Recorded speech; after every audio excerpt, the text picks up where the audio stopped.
I think more of that is an age thing kasi may nakasama akong girl sa bar and she was like 27. Wow. 27. Okay, gusto ko yung tao ni Charot. Sabi niya, yung wow. Wow, nakakapag-usap ka pala sa girls. Dito na yung sinabi mong dinadala ka sa bar. Doon siya napawaw eh. Parang wow. Nakita ko kasi siya sa bar mag-isa. Nakayakap lang siya sa mga bote ng beer eh. Alam mo, Charot, di mo naman kailangan sabihin yun para sa audience natin.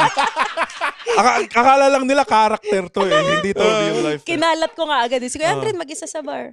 So yun, kausap ko, 27 siya, not super young naman. Pero wala kami mapag-usapan at all eh.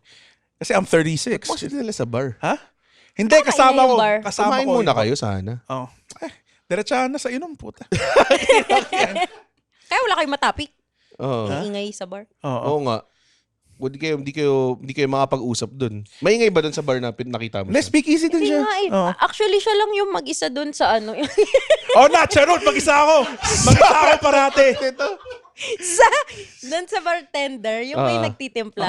Mag-isa si Kuya Andre, nakaganon na. Tapos ako, si Kuya ba yun mag-isa? Hindi ba siya na-approach? In-approach ko siya. Sabi ko, Kuya, tas nakaganon lang siya sa akin. Akala niya ata kung waitress ako dun or ano. Sabi ko, Kuya, Charot po. Sabi, yeah, I know you, I remember. Tapos, nag-inom na uli siya. Naka-anim na kasi na Red Horse na ako nun, Charot. Yun nga, nakakalat nga yung bote mo dun.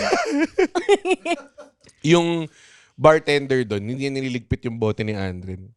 Yun yung ano. Para may warning na kagad na lasing na tong guy na tawag yun ng lapitan. Kung matapang ka. Oo nga, nakakalat nga dun, kaya hindi siguro. Naalala mo ba yun, Andren? Yung? Naalala mo yun? Never mo minention yun na nagkita kayo ni Charot sa bar. Nakita ko like on passing lang eh. Like hi, tas. On passing? On passing yung lapitan ka nga. Nakalimutan ko, okay? Kuya, nag-ganunan pa tayo. Kasi mag-isa lang ako noon. Ayoko ipakita na mag-isa ako. Okay. Mag-isa lang siya the whole time nun. Sige, sige. Kasi nung umalis ka na, doon pa rin siya. Ano ba rin siya? Dabagdag lang na 6 na bote. Kawawa. Hindi kawawa. Nag-enjoy. Sabado siya. Night out siya. Sabado. Kasi kasama ko friends ko nun, tapos si Kuya mag-isa, parang gusto ko siya isama. May friends ako, okay? Di lang sila umiinom.